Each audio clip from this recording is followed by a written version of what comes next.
He handed me the papers, and I barely recognized the handwriting. 45 days. That's all it took for everything I thought I had built, everything I thought I knew about love, loyalty, and trust, to crumble in front of me. 45 days, and she walked away with half of my life. The office felt colder than it ever had. Sunlight filtered through the blinds, slashing lines across the polished floor, but it didn't warm the emptiness that settled around me. I sank into the leather chair behind my desk, the weight of disbelief pressing down on my chest. My fingers trembled slightly as I touched the crisp official envelope, my name scrawled across the front like a mocking reminder of how quickly fortune and comfort could evaporate. I tried to remember the first day I met her. She had that laugh, the kind that could light up a room. I had thought, for 45 days, that she was my safe place, my confidant. But now, as the inked documents stared back at me, I realized how fragile trust could be when confronted with desire, greed, and secrecy.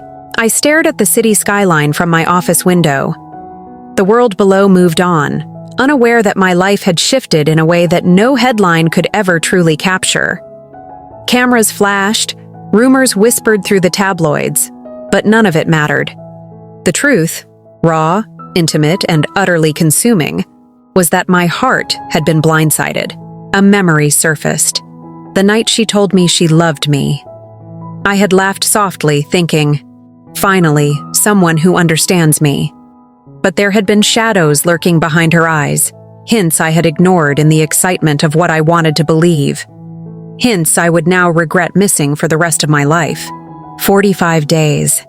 That's all it took to transform my world into a silent storm. My mind raced, bouncing from anger to disbelief, from sorrow to the strange numbness that comes with realizing the person you trusted most had been playing a game you never even saw. The golden trophies on my shelves suddenly felt meaningless, their shimmer dulled by the weight of human betrayal. And yet, even in the thick of the shock, a part of me couldn't turn away. I needed to know. Why? How could someone so close, someone I had invited into every corner of my life, dismantle it so effortlessly? My heart pounded, but my mind was clear. I would uncover the truth, no matter how painful, no matter how shattering, because some things no amount of money or fame cannot repair. Trust, love, faith in another human being. And for 45 days, I had believed in her completely, only to discover that the belief had been mine alone. I never imagined I would see my life unravel so quickly. For decades, I had crafted a world that felt secure, a delicate balance of work, family, and quiet pleasures. My mornings began with the soft hum of espresso machines, the smell of freshly ground beans curling through the kitchen, and the laughter of friends or colleagues who had been more like family. Life had a rhythm, one I took comfort in. A rhythm that made the chaos of Hollywood feel distant, almost manageable. I had always been drawn to genuine connection. Despite the glamour, the flashing cameras, and the endless public scrutiny, I valued intimacy, the kind of moments that don't make it into magazines. Late-night talks, shared dinners with old friends, quiet walks along the beach at sunset.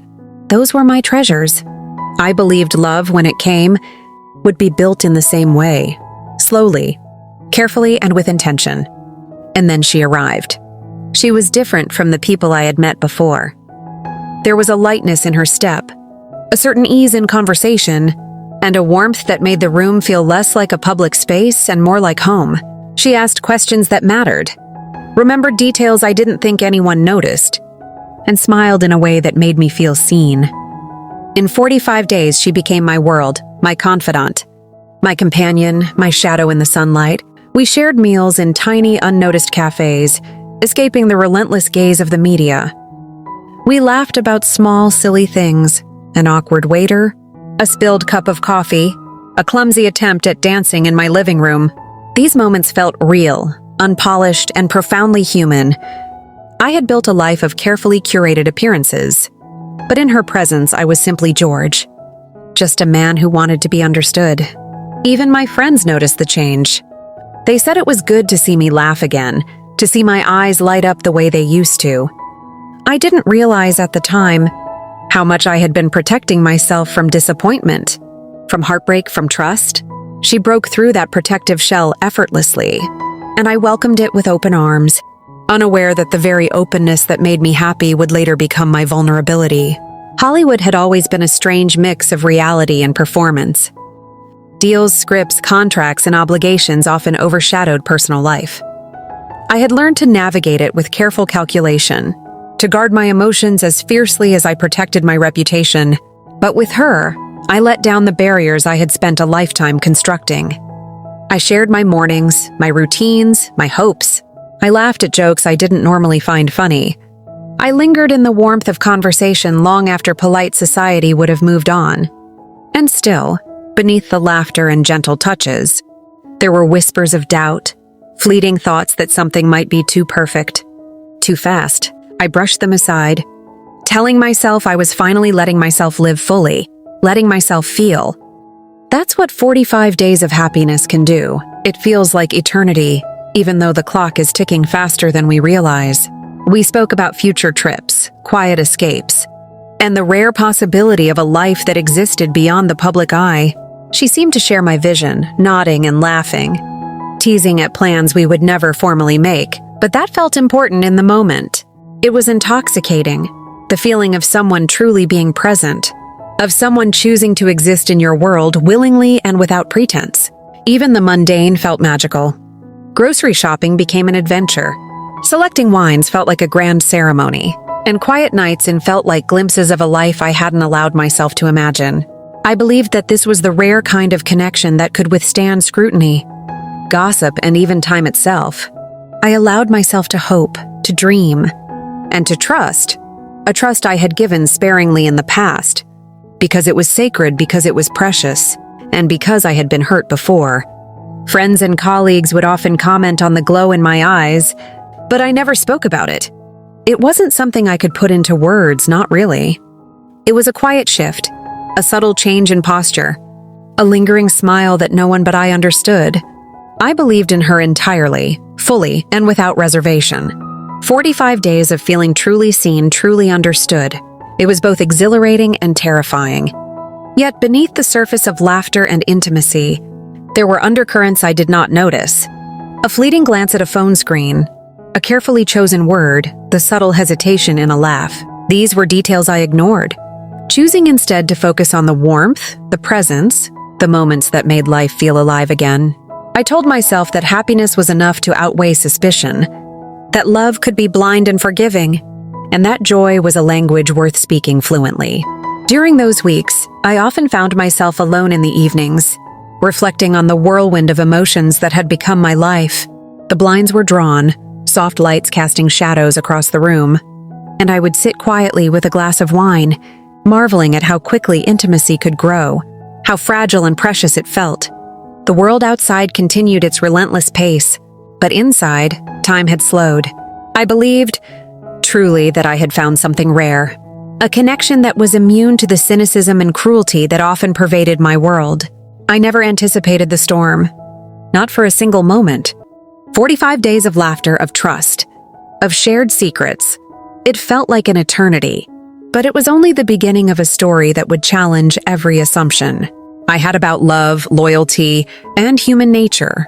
The comfort I had built, the life I had carefully curated, was about to be tested in ways I could never have imagined. And as I sat there sipping the last drop of my wine, I could not have known that in less than a week, the laughter would turn to silence, the warmth to emptiness, and the life I believed I had known would be forever changed. The first time I noticed it, I tried to dismiss it as paranoia. A slight hesitation in her voice, a glance at her phone that lingered too long, a vague explanation that didn't quite satisfy my curiosity. 45 days of bliss had made me complacent, and I had convinced myself that love, when real, could withstand these little oddities. But sometimes the smallest shadows cast the longest darkness. I remember sitting at the kitchen table one evening, the city lights spilling through the window, like tiny stars scattered across the floor. She had been unusually quiet, her eyes fixed somewhere beyond the glass, and her fingers played absent-mindedly with the rim of her wine glass. "Everything okay?" I asked softly. Her lips curved in a smile, but it didn't reach her eyes. "Of course," she said almost too quickly. And yet in the depths of that glance, there was something I couldn't quite name, a distance, a pause, a hesitation that made my stomach knot. Days passed, and the pattern repeated itself. Small inconsistencies, little half-truths, moments that didn't add up. A phone call she stepped out to take. Voices I couldn't hear but could sense. Text messages she hastily closed when I walked into the room. I told myself I was overthinking, that love required patience. That trust meant believing even when doubt whispered at the edges. But the doubt continued to grow, like a storm cloud gathering silently over a calm ocean. I began to notice other things too. Invitations I never received. Meetings I wasn't aware of. Spontaneous trips she never mentioned. Each seemed insignificant on its own. Almost laughable if I thought about it rationally. But taken together, they formed a pattern. A series of moments that hinted at a hidden life I hadn't been invited to see. The laughter we shared felt tainted by an invisible tension, like a room filled with music, and yet, somewhere a note was sour. There were nights I couldn't sleep. I would lie awake in the dark, listening to the faint hum of the city below, my mind replaying the interactions, analyzing the pauses, questioning the smiles. I began to notice how she avoided certain topics, how her stories rarely aligned perfectly, and how her eyes darted away when I asked direct questions.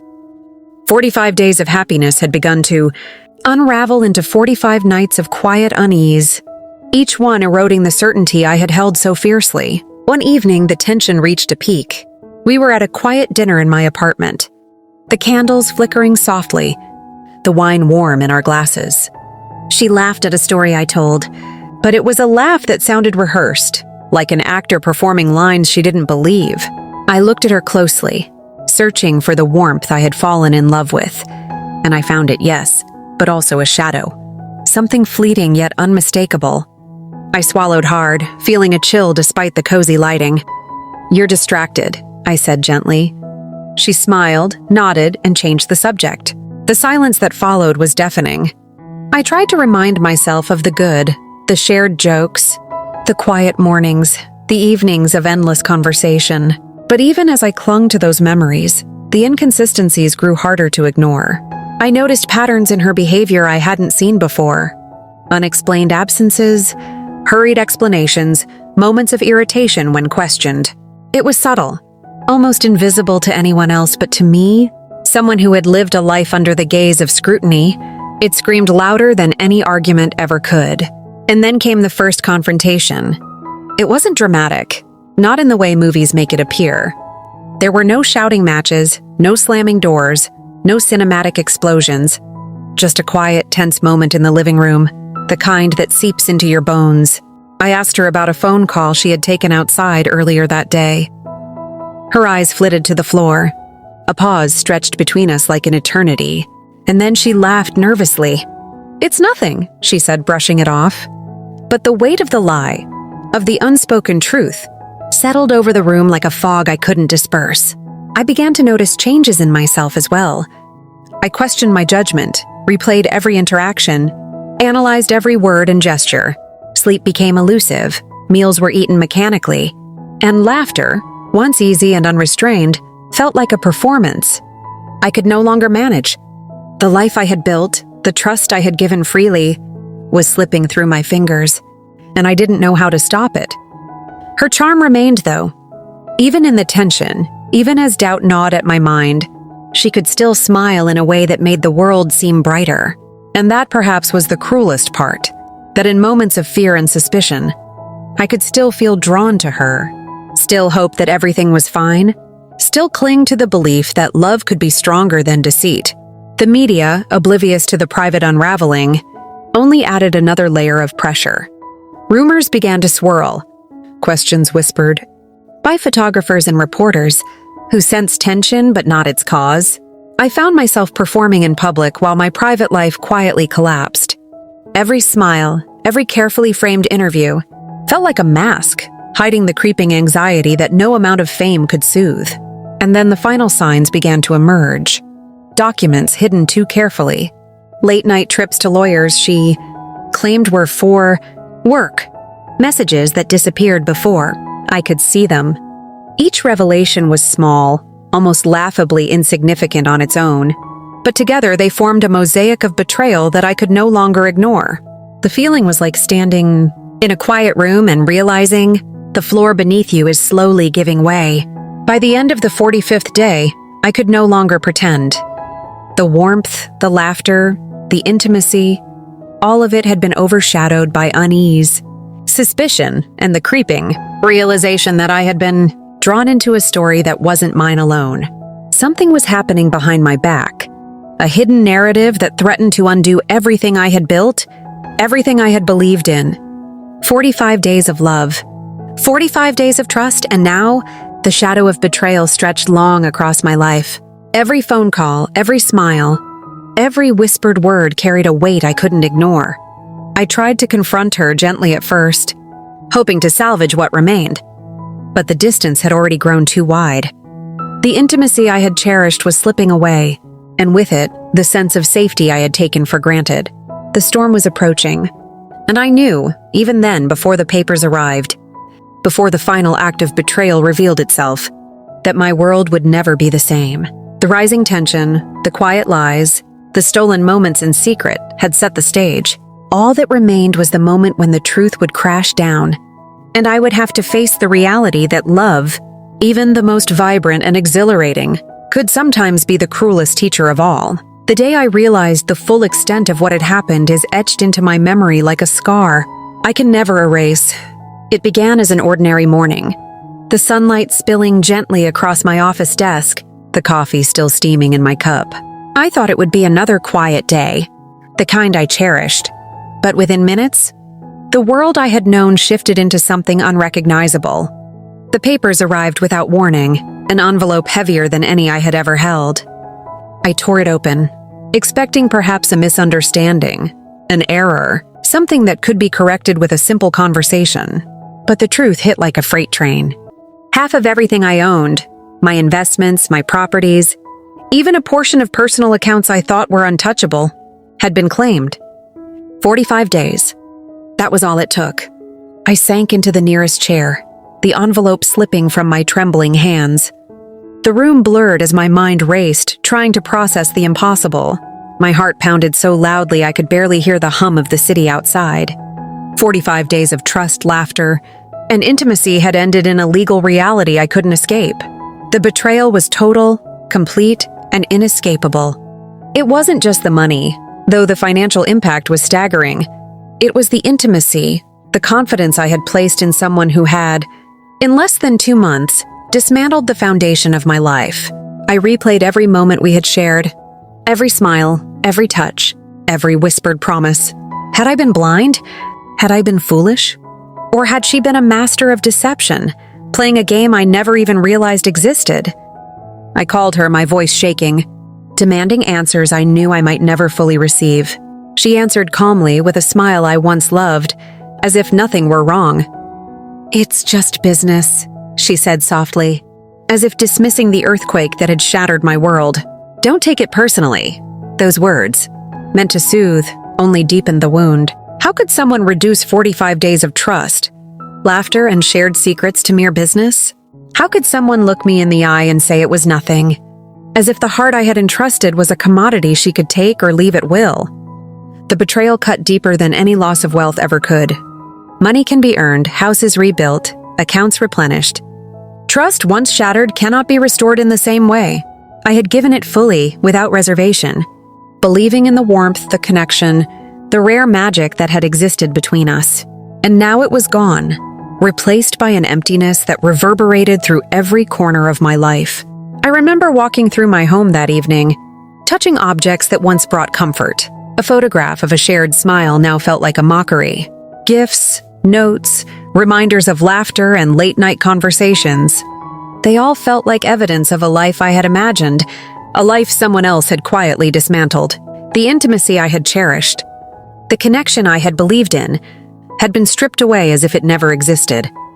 The public reaction was immediate and unrelenting. Headlines screamed betrayal, lawyers whispered strategy, and cameras captured every reaction, every moment of vulnerability I had once hidden. But the worst part wasn't the public eye. It was the private collapse, the quiet, suffocating realization that someone I had trusted had taken half of my world without hesitation, without remorse.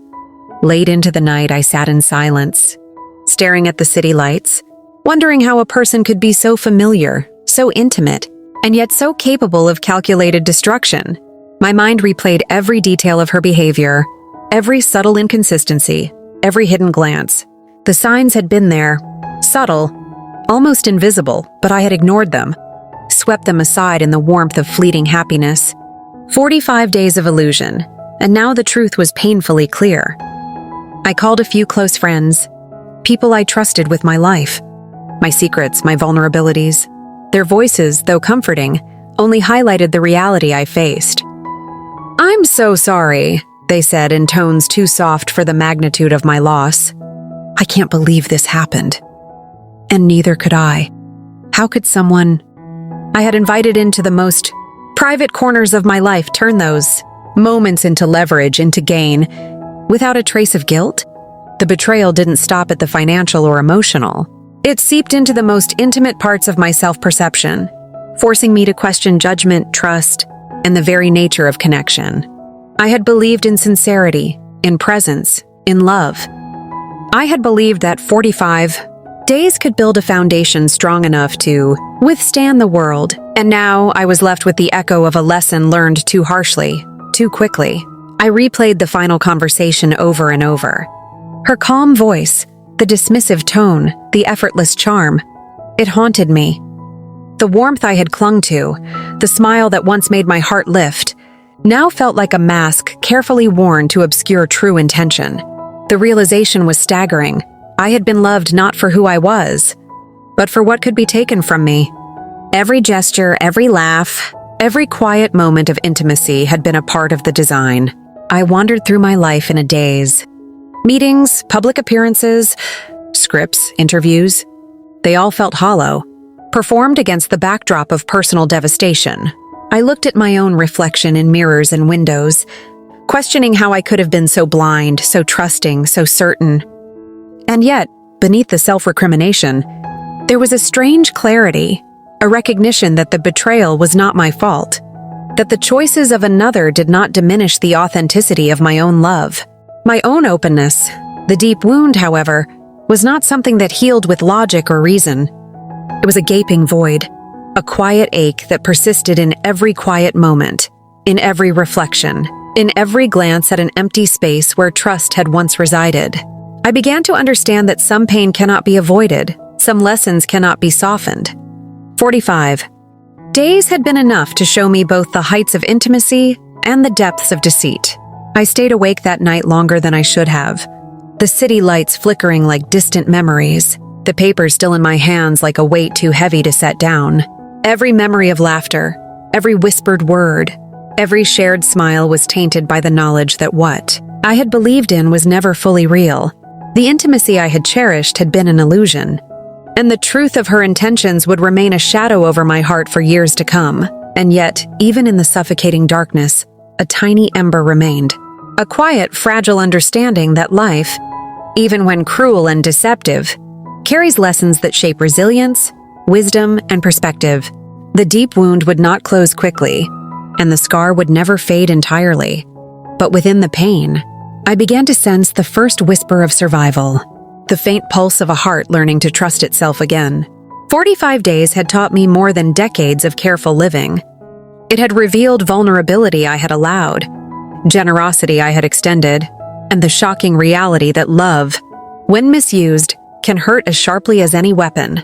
But it also revealed a truth harder to grasp, that even in betrayal, there is the potential for understanding, for reflection, for the slow, painful shaping of a heart that will, eventually, find its way back to hope. Days blurred into nights, and nights bled into mornings. Yet the ache of betrayal remained. I moved through the world with a strange numbness, the city lights blurring past, voices melding into a constant, meaningless hum. My life, meticulously built and carefully curated, had been fractured in 45 days. Yet as much as the betrayal weighed on me, something unexpected began to stir, the faint, uneasy whisper of clarity. It came one evening while I sat alone in my office, The city skyline stretched out like a painting beyond the glass. The papers, the legal documents, that had caused my heart to constrict, lay untouched on the desk. For hours I had stared at them. The numbers, the transfers, the calculated division of assets, all screaming a truth. I was only just beginning to face. This wasn't just about money. It had never been just about money. The turning point arrived quietly, without fanfare, like a single drop of rain signaling the start of a storm. I remembered a conversation with a trusted friend, one I had once brushed aside. He had said, "Sometimes the people we let closest are not the ones we see most clearly. You only discover their truth when the mask slips." At the time, I had nodded politely, not realizing the weight of those words. Now they echoed with a precision that cut through the haze of anger and grief. I began to re-examine the 45 days with new eyes, stripping away the warmth, the laughter, the illusion of trust, and seeing the subtle cues I had ignored. It wasn't malice I saw in her eyes now, nor cruelty, but calculated intent, an understanding of how to manipulate desire, affection, and human vulnerability. The revelation stung, but in its sting, there was power. Understanding the mechanics of deceit gave me perspective, a way to see past the immediate pain. I also realized something else. My reaction, though natural, had been fueled by shock and betrayal, but it had allowed fear to take root. Fear of being fooled again, fear of trusting, fear of losing control. That fear, I recognized, could be more destructive than the initial betrayal. I had a choice: remain a prisoner to someone else's deception or reclaim my narrative, my life, my sense of self. It wasn't easy. There were mornings when the betrayal felt like a heavy fog, obscuring every thought, every memory, every possibility. I would walk through the streets, the hum of life around me, and feel detached, untethered, as if walking through a world that no longer belonged to me. But slowly, methodically, I began to reclaim fragments of myself. The turning point wasn't a single event. It was a series of quiet awakenings, small realizations that built upon each other like bricks forming a foundation. One moment in particular crystallized everything. I was reviewing a series of correspondences I had previously dismissed as trivial. Emails, messages, fleeting notes of conversation. As I pieced them together, a pattern emerged, one that illuminated intentions and choices I had never fully understood. The betrayal was strategic, deliberate, yet predictable in hindsight. Recognizing it stripped away some of the power it held over me. I no longer felt like a victim. I was an observer, seeing the truth in stark clarity for the first time. This clarity extended beyond her actions. I began examining myself, my tendencies, my vulnerabilities. I realized I had allowed my desire for connection to blind me to warning signs. I had given trust too freely, believing in the magic of instant intimacy without questioning the foundation beneath it. That self-awareness, though uncomfortable, was liberating. I could not change what had been done, but I could learn from it, and in learning, regain agency over my life. The turning point was also emotional. I began to feel a strange mix of sadness, anger, and relief, a cocktail of emotions that forced me to confront the full spectrum of human experience. I grieved the trust that had been broken, but I also felt a flicker of gratitude for the lesson it brought. Pain, I realized, could be instructive. Betrayal could teach discernment. Loss could ignite resilience. The shock that had once paralyzed me was now a catalyst for reflection, for insight, for growth. I reached out to a few close allies, friends whose judgment I trusted implicitly, and began discussing the events, not just the financial loss, but the emotional intricacies of the experience. Their perspectives offered me a mirror, reflecting both my misjudgments and my strengths. I realized that the turning point wasn't about revenge or reclaiming lost wealth. It was about reclaiming my humanity, my ability to love, to trust, and to navigate life with eyes open. In the quiet moments, I began to see the poetry in the pain. 45 days had been both a gift and a curse, a concentrated experience of connection and deception, intimacy and manipulation. And now, as I faced the aftermath, I understood that life often compresses lessons into brief, intense episodes. They leave scars, yes, but they also forge strength, clarity, and wisdom. I began to forgive not her, but myself, for the naivety, the unguarded trust, the willingness to believe in a version of reality that wasn't real. That forgiveness was a turning point in itself. It allowed me to release some of the weight that had pressed upon me, to breathe more freely, to reclaim my presence in the world. The betrayal remained, but it no longer defined me. I was no longer captive to the illusion. I was awake, aware, and learning to navigate life with renewed discernment. The final act of revelation came subtly. A casual conversation with someone I had once considered peripheral offered insights I hadn't considered. Motivations, pressures, personal histories that contextualized actions without excusing them. I understood that the turning point wasn't just about exposing deceit. It was about perspective, viewing the events through a lens of understanding, rather than only anger, allowed me to see the situation as complex, human, and ultimately survivable. For the first time in weeks, I smiled. Not a full, unguarded smile, that would come later, but a glimmer of it. A spark of recognition that life could continue, that lessons had been learned, and that I still had agency, still had purpose, still had the ability to choose my response rather than be driven by reaction. The storm had come, the betrayal had struck, but the turning point had arrived, a quiet, internal shift that marked the beginning of healing, understanding, and the reclamation of self. And in that moment, I realized that even in the depths of shock, even when betrayal cuts deep, there is always a path forward. It may be slow, painful, and reflective, but it exists. The turning point had arrived, not as a dramatic confrontation, but as an awakening, a moment of clarity, a decision to rise above the pain and reclaim life, piece by piece, thought by thought, breath by breath. 45 days of love, betrayal, and loss had taught me more than years of careful observation. And now, with the turning point illuminated, I was ready to move toward understanding, introspection, and eventually healing. The journey ahead would be long, but the first step, the realization that clarity and agency could coexist with pain and had been taken.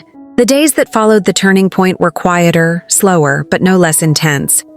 In the absence of immediate confrontation, of loud arguments and dramatic gestures, I found myself alone with my thoughts, forced to reckon with the enormity of what had happened. The betrayal was no longer a shock. It was a reality I could no longer ignore, and now it demanded understanding. I spent hours walking through the city, observing the rhythm of life that continued unabated around me.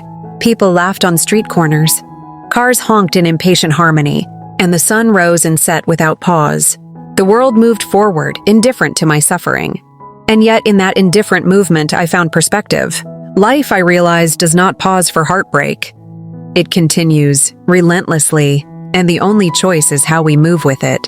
I began to revisit every moment of the 45 days, not with the frantic search for clues or hidden motives, but with the calm, deliberate intention of understanding. What had I overlooked? Where had my trust been too absolute? And where had her choices revealed truths I had ignored? I no longer sought blame, not for her, and not entirely for myself, but rather comprehension, the quiet recognition of cause and effect in human relationships. One realization was painfully clear: love, even when genuine in its expression, is fragile when intentions diverge. My heart had been fully open, my trust absolute. But the alignment of our goals, our priorities had never truly existed. 45 days of warmth and laughter could not compensate for intentions rooted in personal gain. And that truth, harsh as it was, became a lens through which I began to see my own actions and expectations more clearly. I also recognized the limits of control. I had once believed that careful observation, discernment, and experience could shield me from deception, from loss, from pain. But life, I realized, does not bend to certainty. People act according to their own desires, fears, and motivations, and even the most cautious among us can be blindsided. Acceptance of this truth was a bitter medicine, yet necessary for any forward motion.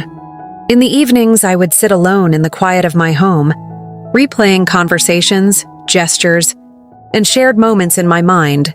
At first, it was torture. Each memory felt like a blade, slicing between past happiness and present realization. But over time, the pain became layered with insight. I saw patterns I had ignored, signals I had dismissed, and moments where my own assumptions had blinded me. Each observation was a step toward understanding.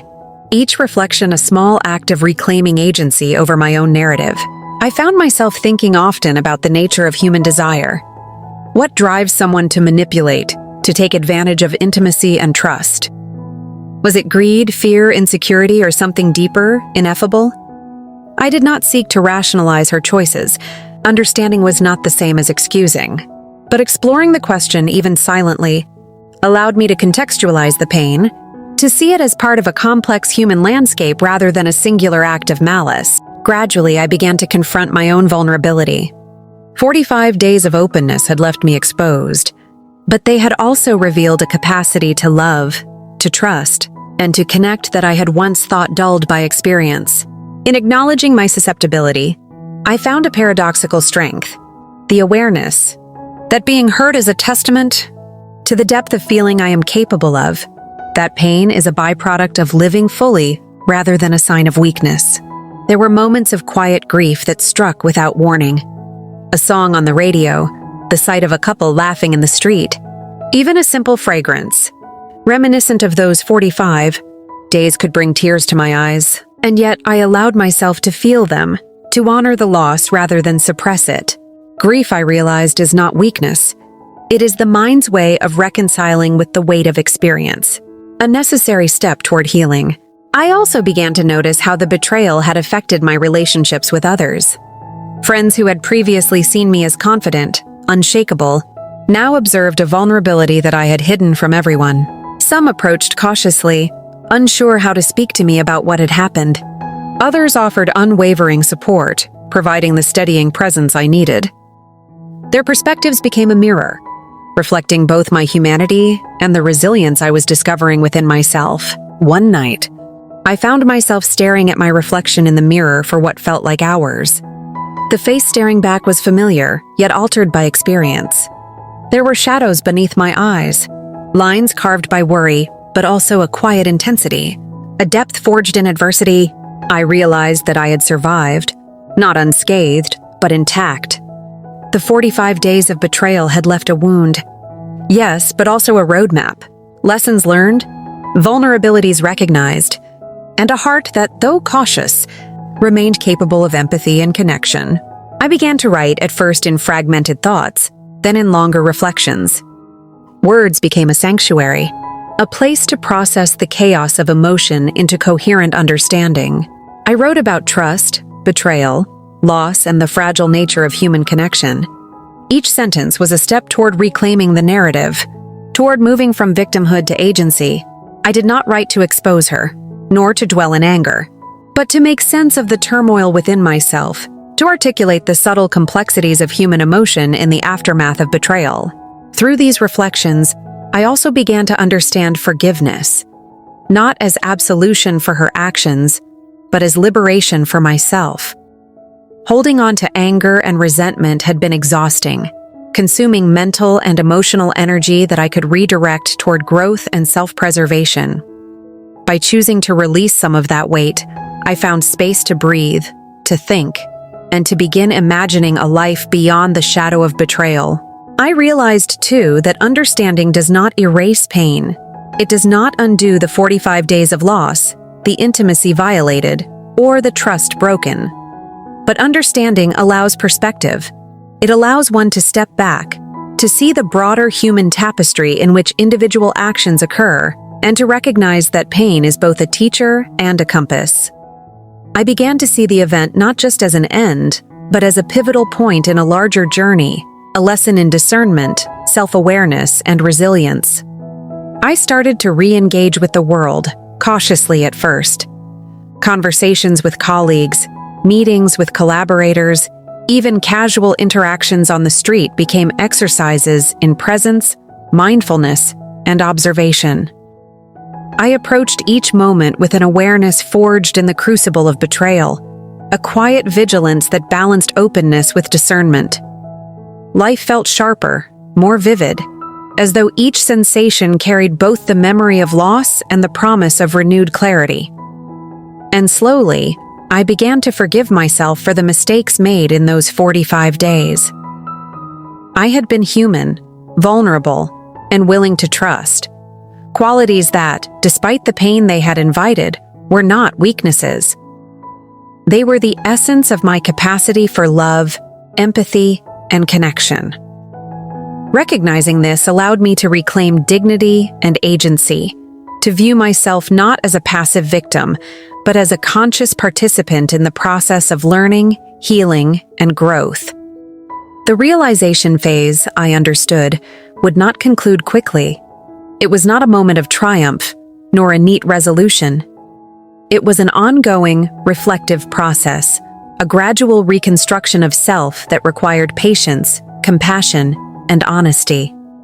Each day brought new insights, new opportunities to navigate emotion, and new reminders that life, even when cruel, continues, and that we continue within it, shaped but not defined by the betrayals we endure. By the end of these weeks, a subtle transformation had taken place.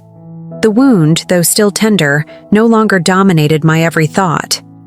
The pain had begun to inform wisdom, the loss had begun to cultivate resilience, and the betrayal had become a catalyst for introspection rather than mere despair. 45 days of trust broken had ultimately unveiled a deeper understanding of human nature and of my own capacity to endure, reflect, and grow. The process of healing began quietly, almost imperceptibly, like the slow sunrise after a long, dark night. I no longer measured my life by the 45 days of betrayal, nor by the shadow it had cast over my trust and my heart. Instead, I began to notice the small, steady signs of recovery, the way my mornings returned to rhythm, the gentle return of curiosity, laughter, and warmth in moments I had thought lost forever. I started with myself, in ways both tangible and invisible. My routines, which had been disrupted by shock and grief, were reestablished with intention. I returned to the habits that grounded me. Morning walks, quiet evenings with a book, thoughtful conversations with friends who had remained steadfast. In these simple, deliberate acts, I found a sense of ownership over my life, a reclaiming of space that betrayal had once threatened to occupy entirely. Therapy became a cornerstone of this healing.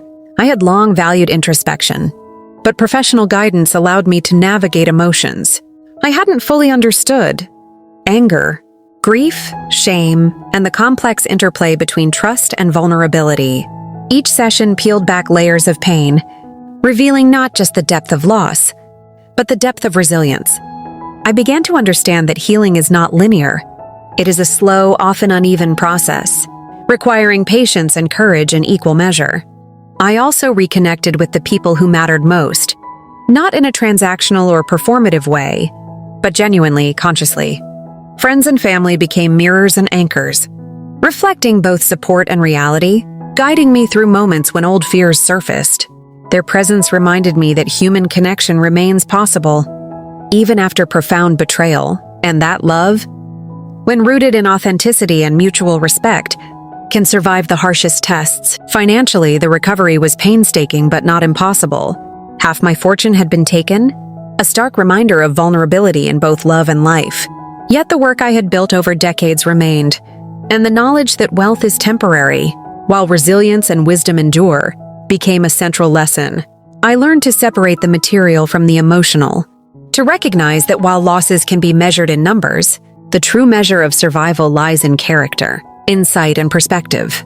Emotionally, I began to explore forgiveness, not for her sake, but for mine. The act of releasing anger and resentment freed mental space. I had unknowingly surrendered to bitterness.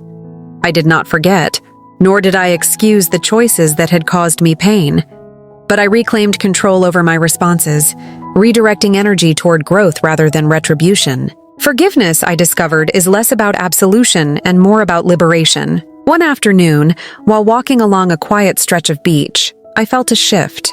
The wind carried a salty tang. The waves whispered with timeless rhythm, and the sunlight glimmered across the water in fragments. I paused, letting the enormity of life's persistence wash over me. The betrayal that had once felt like a chasm now seemed like a lesson carved into the landscape of my experience. The pain was still present, but it was no longer paralyzing. It was a reminder of strength, of endurance, and of the human capacity to move forward despite adversity. I began to embrace new experiences cautiously, allowing myself to feel joy without fear, to trust without naivety. The journey toward emotional freedom was gradual, filled with moments of doubt and hesitation, but also with surprises, laughter that returned naturally, conversations that felt light yet profound, and the rediscovery of my own voice in spaces where silence had dominated for weeks. In the midst of this process, I reflected on the nature of trust itself. Trust is fragile, yes, but it is also renewable. It is not a finite resource, but a dynamic, evolving part of human relationships. Betrayal had reminded me of its fragility, yet healing taught me that with awareness, discernment, and experience, trust can be rebuilt, first within oneself, and then, selectively, with others who demonstrate authenticity. I began to document these reflections, writing not only for personal clarity, but also as a way to process and share the insights gained from profound loss. Journals, letters, even conversations with friends became spaces to articulate lessons. The importance of boundaries, the value of self-respect, and the delicate balance between openness and vigilance. Each word, each reflection, became a brick in the foundation of renewed resilience. The turning point of realization gradually gave way to acceptance. I accepted that the betrayal was irreversible, that 45 days of deceit could not be undone. But acceptance did not mean surrender. It meant integration. I integrated the experience into my understanding of life, allowing it to inform future choices without dominating present ones. In this integration, I discovered not bitterness, but wisdom. I also revisited the spaces that had once been tainted by pain, my home, my office, even social settings that had been reminders of betrayal. Slowly, I infused these places with intention, creating environments that fostered calm, reflection, and comfort. The act of reclaiming physical space mirrored the internal reclamation. I was undergoing a quiet, deliberate restoration of control over my life, one thoughtful decision at a time. In conversations with friends, I began to articulate lessons that extended beyond the personal to the universal. Trust, love, and connection are invaluable, yet they require discernment and care. Vulnerability is a gift, not a weakness, and pain is a teacher, not a sentence.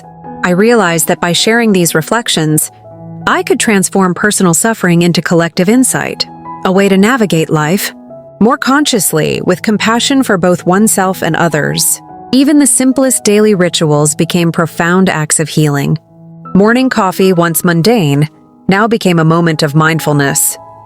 Walks in nature, previously hurried, were savored. Music, laughter, and quiet moments with friends were embraced fully. Each experience a reaffirmation that life, despite its cruelty, is abundant with opportunities for renewal. By the end of this resolution phase, I no longer defined myself by the 45 days of betrayal. I defined myself by the recovery that followed, the reflection that matured my perspective, and the resilience that emerged from deep emotional work. Pain had been a crucible, but from it, clarity, wisdom, and emotional strength had emerged. I had reclaimed agency, rebuilt trust in myself, and found the courage to re-engage with life fully, consciously and without fear. The experience, though traumatic, had become a cornerstone of growth. I understood that life would continue to present challenges, but now I faced them with eyes wide open, heart cautiously engaged, and a profound understanding of the human capacity for both betrayal and redemption. Healing, I realized, is not the absence of pain, but the conscious decision to live fully despite it, to embrace lessons, rebuild trust, and allow the heart to remain open in a world that is often unpredictable and unkind. In this resolution, I felt a quiet kind of strength, the kind that does not announce itself, but manifests in the ability to move forward with dignity, insight, and grace. 45 days of chaos and heartbreak had transformed into a lifelong lesson in resilience, introspection, and the enduring power of the human spirit. The weeks turned into months, and slowly, the intensity of the betrayal faded into something I could carry without being crushed by it. The ache remained, yes, a quiet echo of 45 days that had upended my trust and my expectations. But it was no longer sharp or suffocating. It had become part of my story, a chapter that shaped me without defining me. I walked through my home one evening, the city lights spilling through the windows, warm and steady, and I paused to notice the calm I had reclaimed. The echoes of laughter, once tainted by betrayal, now carried a different meaning.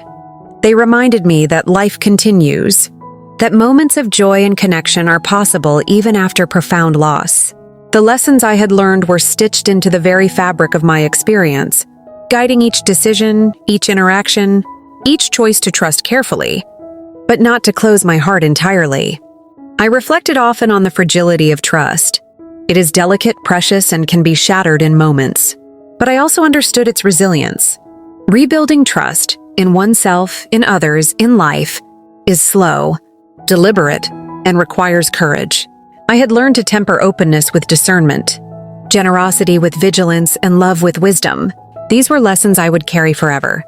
Lessons that could not be taken or stolen, no matter the depth of deceit or betrayal. In the quiet of these reflections, I realized something else. Pain is not wasted if it becomes insight. The betrayal, the financial loss, the heartbreak, they were teachers in disguise. They forced me to examine my assumptions, confront my vulnerabilities, and grow in ways that comfort and routine never could. 45 days of bliss followed by devastation had distilled a lifetime of learning into a brief, intense experience. And in that intensity, I found clarity. I also learned the value of boundaries, the lines we draw not to isolate ourselves, but to protect our sense of self, our emotional integrity, and our capacity to love authentically. The experience had taught me to be mindful of who I allow close, what I entrust to others, and how I balance trust with discernment. These lessons were not born from bitterness but from reflection, observation, and the quiet determination to remain true to myself. Despite life's unpredictability, looking back, I understood that vulnerability is not a flaw.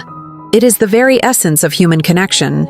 To feel deeply, to trust, to open one's heart, these are acts of courage, not naivety. Betrayal may wound, but it cannot erase the capacity to feel. 45 days had reminded me of both the fragility and the power of the heart, and I emerged from the experience with a renewed respect for the complexity of human emotion. I also realized that life's value is not measured by wealth, status, or possessions, but by the authenticity of our connections and the depth of our reflections. The half of my fortune that was taken mattered less than the insights gained, the resilience forged, and the perspective earned. Pain had transformed into wisdom, loss into clarity, and the void left by betrayal had made space for self-discovery and emotional fortitude. Even now, when I encounter reminders of those 45 days, a familiar smile, a fleeting memory, a song that once carried joy, I feel a quiet acknowledgement rather than a surge of anger or regret. I have learned to carry the past lightly, allowing it to inform without defining, to guide without imprisoning, and to remind me that growth often emerges from the most unexpected sources. In the end, the story of betrayal became, paradoxically, a story of empowerment. I reclaimed my life, my trust in myself, and my belief in the possibility of genuine connection. I understood that heartbreak is a teacher, resilience a companion, and clarity a gift earned through reflection, patience, and courage. The 45 days, though fleeting, had left an indelible mark, one that shaped me, strengthened me, and prepared me to engage with the world more consciously, thoughtfully, and fully. As I stood at the window one evening, watching the city glow beneath a deepening sky, I felt a sense of quiet gratitude, not for the betrayal itself, that would be impossible, but for the lessons it imparted, the clarity it forced me to seek, and the strength it revealed within me. Life, I realized, continues in spite of loss, grows through reflection, and heals through the deliberate embrace of understanding, patience, and self-awareness. 45 days of love, betrayal, and loss had taught me more than decades of careful living ever could. They revealed the duality of human experience, the capacity for warmth and deception, joy and pain, trust and betrayal. And in recognizing that duality, I found peace, not a naive peace, but a tempered, reflective peace that comes from knowing one has faced hardship, endured it, and emerged stronger, wiser, and more attuned to the subtle rhythms of human life. Now, when I think of those days, I do not see only loss or heartbreak. I see a moment in time that tested me, transformed me, and ultimately allowed me to reclaim my narrative. The deep wound has scarred, yes, but the scar is a testament to survival, insight, and the enduring capacity of the human spirit to find balance, hope, and emotional truth. And so I move forward, cautiously, reflectively, but openly. I have learned that life is unpredictable, that trust is precious, and that love, when given wisely, is both fragile and resilient. The past has shaped me, the pain has guided me, and the lessons will remain a quiet compass as I navigate the years ahead. 45 days may have taken much, but they left something infinitely more valuable: understanding, clarity, and the knowledge that the human heart, though tested, endures. Thank you for staying with me through this journey. 45 days of love, betrayal, and upheaval left marks that no one could have predicted. Yet within that pain, lessons were found. Lessons about trust, resilience, and the quiet strength of the human heart. Life has a way of testing us, often in ways that feel unbearable, but it also offers clarity, understanding, and the chance to reclaim ourselves. If this story touched your heart, I hope you can take a moment to reflect on your own experiences, the moments of vulnerability, the times you trusted deeply, and the ways life has shaped your capacity for love and resilience. Remember that being hurt does not diminish your strength. It reveals the depth of your courage, the vastness of your capacity to feel, and the beauty of growth born from hardship. Stories like this remind us that pain is never wasted. Betrayal can teach discernment. Loss can foster empathy. Heartbreak can open the way for self-awareness, reflection, and quiet, enduring strength. Life's challenges are not punishments, but opportunities to learn, to heal, and to emerge more grounded and attuned to what truly matters. Here at Talksberry, we share stories not just for drama or intrigue, but to reflect the shared human experience, the joys, the sorrows, and the resilience that carries us forward. We hope that through George's story, you can see both the fragility and the strength of the heart, and find encouragement to navigate your own moments of challenge with grace and insight. If this story resonated with you, please subscribe to Talksberry. Your support helps us continue sharing heartfelt, emotional journeys that explore life's most intimate and human experiences. And don't forget to share your thoughts in the comments. Your reflections and stories inspire us and others, creating a community of shared understanding and empathy.